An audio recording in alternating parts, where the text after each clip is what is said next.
પણ મનુષ્ય જ્યારે ધર્મથી વિહીન બને છે ત્યારે આ વિકૃતિ એનામાં આવે છે. तुम बिना धर्म के भी अंधे हो जाओगे और धर्म में यदि गड़बड़ी हुई तो भी तुम अंधे हो जाओगे, तो भी तुम धर्मांध कहलाओगे. अगर ये वीडियो आपको पसंद आए तो लाइक करें और शेयर करना मत भूलिए और बेल आइकॉन पर क्लिक करना मत भूलिए लेटेस्ट वीडियो सबसे पहले पाने के लिए. धर्मो रक्षति रक्षिता. તમે જો ધર્મનું રક્ષણ કરો તો ધર્મ તમારું રક્ષણ કરશે. તો ઘણાને એમ થાય કે એવો ધર્મ શું કામનો જેની આપણે રક્ષા કરવી પડતી હોય ઈ શું આપણું રક્ષણ કરે? ઈ તો કેટલું નબળું કહેવાય. જેને આપણે રક્ષા આપવી પડે ઈ શું આપણને રક્ષા આપે? ઘણાના મનમાં પ્રશ્ન થાય. આપણા વડીલો, આપણા બાપુજી, દાદાઓ, પિતા આપણને સૂચન કરે કે તમારું જે બટવો હોય, પાકીટ હોય, એમાં 100 રૂપિયાની 500 રૂપિયાની નોટ એવી એક રાખવી આમ સાચવીને કે અડે મુજે અટક્યા હો તો કામ આવે. ઓમ એવી સંતાડીને રાખવી કે રોજ બરોજ તમે એને વાપરો નહીં. ક્યાંક સાવ અટક્યા હો ત્યારે જ 500 ની નોટ એમ કાઢવી, એવી એક બટવામાં અમુક જગ્યાએ હંતાડીને રાખવી. શું કામ? કારણ કે એકાદિક 500 ની નોટ ક્યાંક અટકાવેલી સાચવેલી પડી હશે તો એવો કોઈક સંજોગો આવશે અને ક્યાંય વ્યવસ્થા નહીં હોય, કોઈ સાધન નહીં હોય તો 500 રૂપિયાની બચાવેલી નોટ આપણને કામ લાગશે. તો સજ્જનો, આપણી સમજ જો 500 રૂપિયાના નોટમાં જો લાગતી હોય કે આપણે જો એની રક્ષા કરીને ક્યાંક સંતાડીને સાચવીને મૂકી હશે તો કોક દિવસ 500 ની નોટ આપણી ક્યાંક રક્ષા કરશે. તો ઈ જ સમજ મારીને તમારી ધર્મ બાબતે ક્યાં ખોવાઈ જાય છે. જો ધર્મનું રક્ષણ મેને તમે કરેલું હશે તો ધર્મ પણ આપણી રક્ષા કરશે. આહાર નિંદ્રા ભય મૈથુનચ સમાન મે તત પશુભી નરાણા ધર્મો હિ તેષામ અધિકો વિશેષ ધર્મેણ હીના પશુભી સમાના. આહાર નિંદ્રા ભય મૈથુન આ તો આપણને મળે ને પશુઓને મળે. આ કોમળ ગાદલું હોય, સરસ મજાનું ગોદડું હોય, ધાબળું હોય, ઉનાળામાં પંખો ફરતો હોય, બહુ શિયાળો હોય ને બહુ હોય તો થોડુંક તાપણું હીટર જેવું કર્યું હોય અને એ કોમળ ગાદલામાં ધાબળું ઓઢીને સુવાની મને ને તમને જેટલી મજા આવે ને એટલી જ મજા ગધેડાને રાખમાં આળોટવામાં મજા આવે. એને એટલી જ મજા આવે રાખમાં આળોટતો હોય કે ભૂંડું છે ઈ ગટરમાં છપછપિયા કરતું હોય એને એમાં એટલી જ મજા આવે. ભેંસ છે ઈ કાદવમાં પડી હોય, ગંદા તળાવમાં પડી હોય, એને આપણને જેટલું ચોખ્ખા સ્વિમિંગ પુલમાં નાહવાની જેટલી મજા આવે ને એટલી મજા ઈ ભેંસને એમાં મજા એટલી જ આવે. જલસો બેયનો હરખો. જલસામાં ગુણવત્તામાં કોઈ ફેરફાર નહીં, પણ આપણા સાધન જુદા છે, પશુના સાધન જુદા છે. જલસો એક હરખો. લચપચતી હમણાં તો અળદિયા ને કચરિયા ને આ બધું આવે, ઈ આપણને ખાવામાં જેટલી મજા આવે ને એટલી જ મજા ભૂંડ ને વિષ્ટા ખાવામાં કે કાગડા ને ગોબર વિષ્ટા ખાવામાં એને એટલી જ મજા આવે.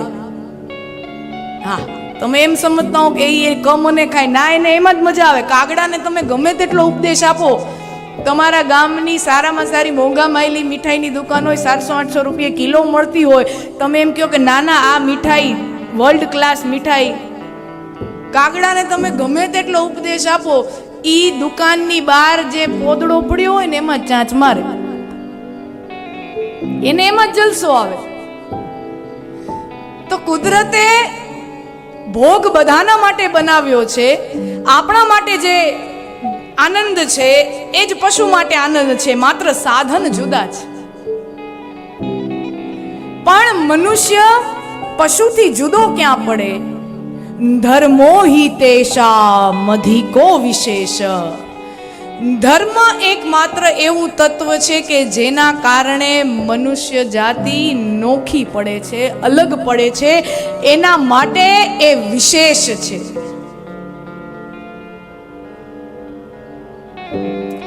અને જો આ ધર્મ ન હોય તો માણસ વિકૃત બની જાય. અને ધર્મ એટલે કોઈ ટીલા ટપકા કંઠી માળા એટલા પૂરતો જ નિમિત્ત નથી ને એટલા પૂરતો જ સીમિત નથી. આ બધા પ્રતીકો છે, બહુ મહત્વના છે, બહુ જરૂરી છે. પણ ધર્મની વ્યાખ્યા તો સનાતન સંસ્કૃતિમાં ખૂબ ઊંડાણપૂર્વક થઈ છે, ખૂબ એના ઉપર ચિંતન થયું છે. જે અંગ્રેજીમાં જે શબ્દ રિલિજિયન વપરાય છે ને, એ ધર્મનું એક્ઝેક્ટ ટ્રાન્સલેશન નથી. અંગ્રેજીમાં જે લોકો રિલિજિયન કહે છે અને ભારતીય સંસ્કૃતિ જેને ધર્મ કહે છે, બે વચ્ચે બહુ મોટો ભેદ છે, બહુ મોટો તફાવત છે. ધારયતિ ઇતિ ધર્મ, જે અસ્તિત્વનો જે મહાન નિયમ છે, જેના આધારે આખું આ અસ્તિત્વ ટકેલું છે, એ જ નિયમને ધર્મ કહેવાય છે. અને જો ધર્મને આપણા જીવનમાંથી બાદબાકી કરી નાખવામાં આવે તો માણસ પશુ ભી સમાના, એટલે માણસ પશુ સમાન.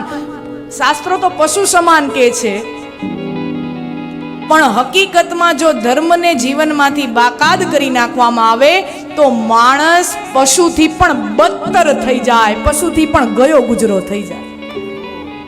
પશુમાં બલાત્કાર શબ્દ નથી,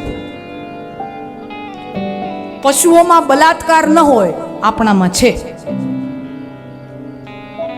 ઈ તો કુદરતના નિયમ પ્રમાણે પોતાની પ્રજોત્પત્તિ કરતો હોય, પશુ છે, એનામાં બળજબરી નથી. પણ મનુષ્ય જ્યારે ધર્મથી વિહીન બને છે ત્યારે આ વિકૃતિ એનામાં આવે છે. તો ધર્મ નહીં હોય તો માણસ વિકૃત થઈ જાય. અને આપણે જોઈએ છીએ નાસ્તિકતા વધતી જાય છે. જોઈએ તો મસ્જિદમાં બોમ્બ ફૂટે, ચર્ચમાં બોમ્બ ફૂટે, ગુરુદ્વારામાં બોમ્બ ફૂટે, મંદિરમાં બોમ્બ ફૂટે, હુમલા થાય, હિંસા થાય, ધર્મના નામે મારકાટ થાય. ધર્મના નામે સ્ત્રીઓ ઉપર બિનજરૂરી પોતાના અંગત એજન્ડાઓ, પોતાના અંગત પ્રોપોગેન્ડા માટે એને હેરાન કરવામાં આવે, પરંપરાના નામે સાવ ખોટી. અને આજનો ભણેલો ગણેલો યુવાન વર્ગ જ્યારે આ બધું જુએ, સમાચારમાં વાંચે, ટીવીમાં જુએ, અને આ વિચારશીલ જે યુવા વર્ગ છે એને એમ થાય કે જો આને જ ધર્મ કહેવાતો હોય તો અમે ધર્મથી છેટા સારા, અમે ધર્મથી દૂર સારા. આવો ધર્મ જો આને જો ધર્મ કહેતા હો તો અમને ધર્મ નથી ખપતો, અમને ધર્મ નથી જોઈતો. તમે આને ધર્મ કયો છો?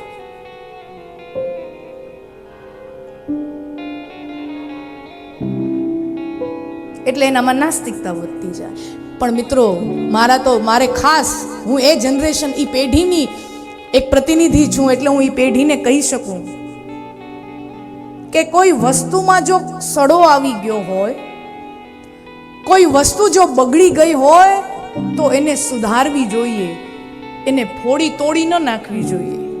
તમને આંખમાં મોતિયો આવે તમે ઓપરેશન કરાવો, આંખમાં કાંક થાય તો તમે કાંક એની દવા દારૂ કરાવો, પણ આંખ ફોડી ન નખાય. માચીસ તમે ઘરમાં રાખો તો કોક વાર ભડકોય થાય, ઘરમાં આગ લાગવાનો ભય થાય, તો કાંઈ આગ લાગવાના ભયથી માચીસને ઘરમાં કાઢી ન મૂકવામાં આવે. એને જરૂરી છે, એની જ્યાં જગ્યા છે ત્યાં એનું કામ છે. તો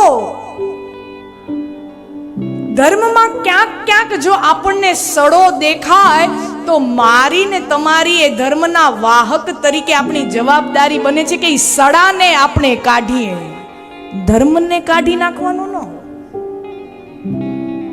क्योंकि तुम बिना धर्म के भी अंधे हो जाओगे, तुम बिना धर्म के भी अंधे हो जाओगे, और धर्म में यदि गड़बड़ी हुई तो भी तुम अंधे हो जाओगे, तो भी तुम धर्मांध कहलाओगे. એમાં કાંક ગડબડી થઈ તોય તમે ધર્માંધ કહેવાશો, તોય તમે આંધળા થઈ જશો. તો ધર્મનું સાચું અને સારું સ્વરૂપ સમજી એને અપનાવી